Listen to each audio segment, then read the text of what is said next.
my spooky crew, and welcome back to my channel, or welcome to my channel if this is your first time here. My name is Alex, and thanks for coming to my spooky corner of the internet. So something big is brewing with the spooky stuff, like majorly big, and unfortunately I can't say anything right now because nothing is set in stone. I can tell you what it is not though. It's not a TV show, so don't worry, there's nothing happening with like producers or anything. This is actually a very normal life thing that's happening in my life.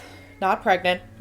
I can't say anything yet, but something definitely is happening. In the next few weeks, maybe in the next month, these videos might be a little shorter or they might skip a week.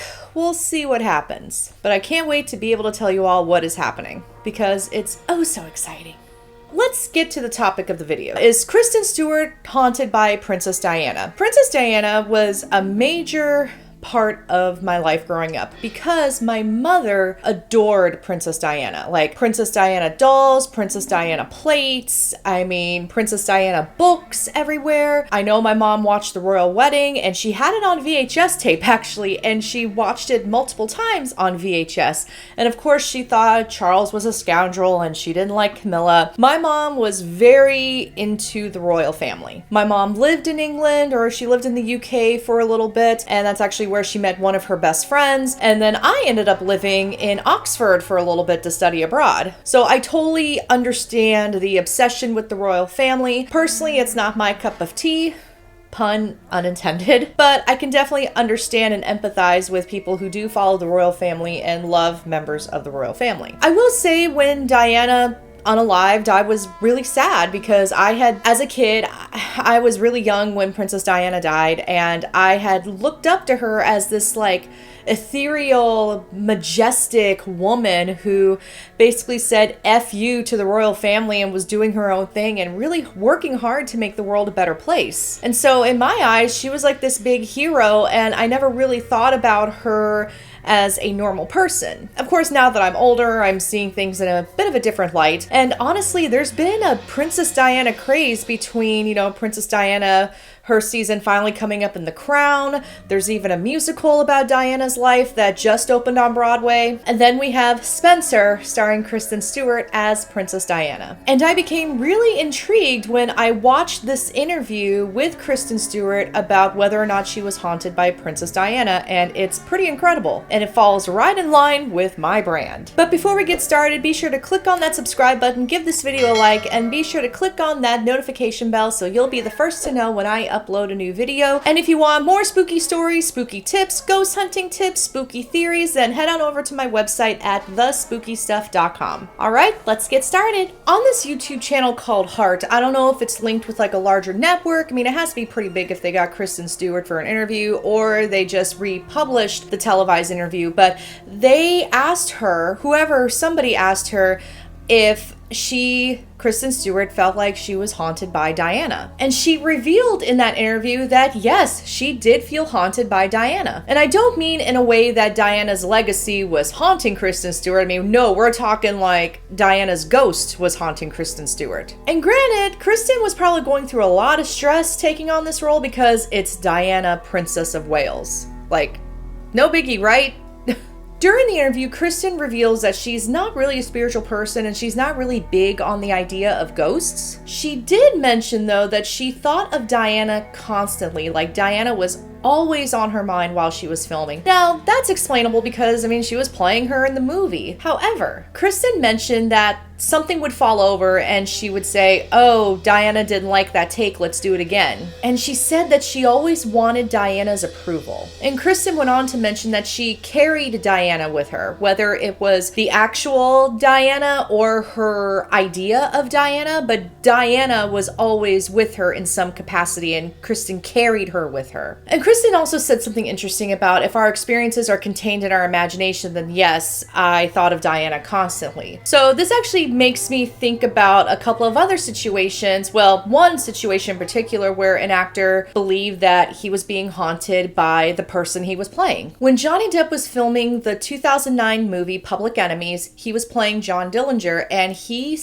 Johnny said that he felt like Dillinger's ghost was constantly around him. And Johnny Depp did say that he felt like like he got John Dillinger's approval for his performance, and Johnny said that he would feel John's presence, Dillinger's presence while he was filming, like doing takes and everything. And considering that Johnny Depp did a lot of research on Dillinger, that doesn't surprise me at all. And honestly, the idea of a historical figure haunting the actor or actress that is portraying them, this is all ghost theory. This is just based on the idea that ghosts are real. This would not surprise me at all, especially if it's a big name actor, big name performer in a big movie that's going to get a lot of attention. I mean, if it was me, if someone decided to make a movie about me in like 50 or 60 years and the actress playing me is studying up on me, heck yeah, I'm going to pay a visit. So to me, it's not that wild to think about that. And in fact, I would be surprised if it didn't happen more often. Like, did the ghost of Harriet Tubman visit Cynthia Erivo while she was filming? I mean, when the musical Hamilton became huge, there were hot spots that were believed to be haunted by Alexander Hamilton that suddenly started ramping up in activity. And I think some of the locations that are believed to be haunted by Aaron Burr also got a spike in activity. Gives the idea that once you give more attention to someone or something, like their spirit or their energy or their essence ramps up and starts becoming more active. It's like, oh, people are paying attention to me. Or it's, oh, someone's trying to tell my story, I'm going to watch over and get involved. I actually dive into this theory in my book, The Haunted Actor. There's an idea that actors are more spiritually in tuned and more sensitive. Being a trained actor myself, I have a master's degree in theater. I can actually get on board with this theory too, because for me as an actress, I had to really leave my emotions open and accessible in order for me, at least for me, to have a more authentic performance. I'm very Stanislavski based in my training. And I know there's other methodologies in acting where you don't go that deep into the emotion of it, but I'm very like Stanislavski and method acting.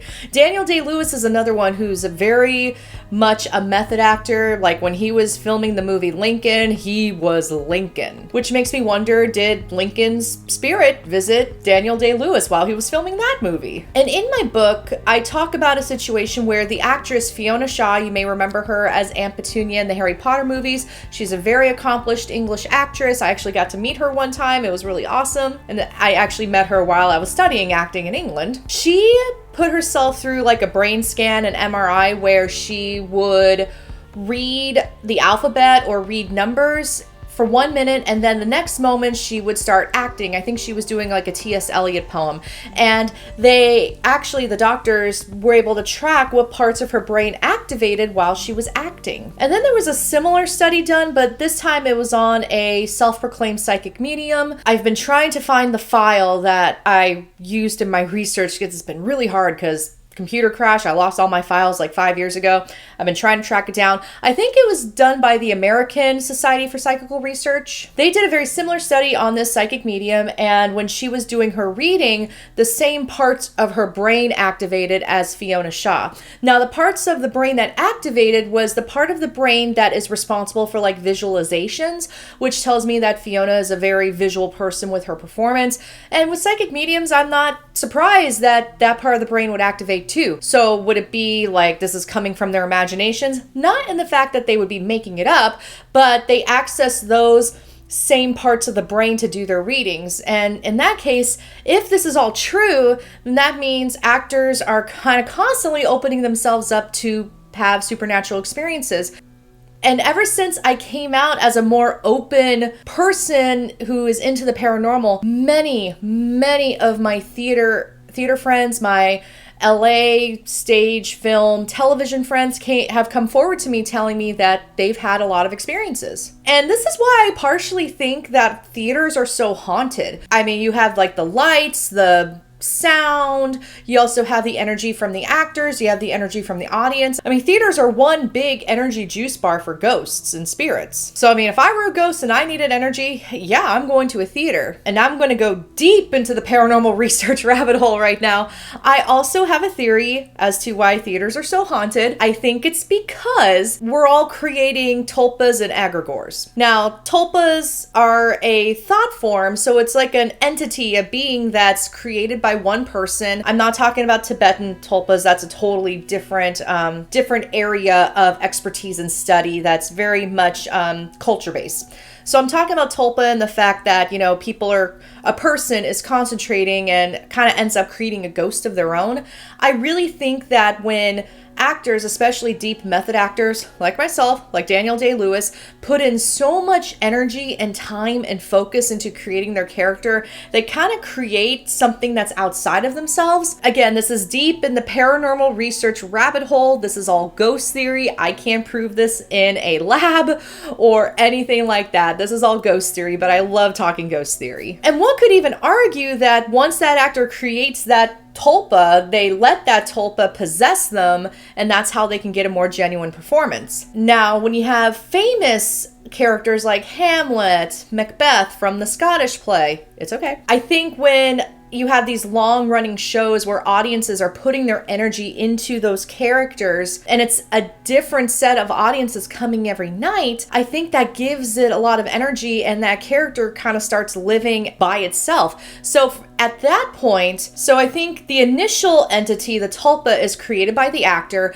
but then once that show opens and you have all the other actors interacting with that character, the tulpa, and then the audience starts interacting with that tulpa, then it becomes an egregore. So and an egregore is basically same thing as a tulpa, but instead of being created by one person, it's created by a group of people. I truly believe that the Philip experiment, Philip is an egregore because he was created by a group of people. And then after the show closes and that actor leaves, that constructed spiritual entity is just kind of left there. And of course, multiply that by how many shows have come through that theater and how many actors have worked in that theater. That could be why we have so much energy in these theaters, and that's why they're so haunted. Now, do I believe that, the tulpa or the egregore of Hamlet stays that way and just haunts the theater, so basically you're being haunted by Hamlet?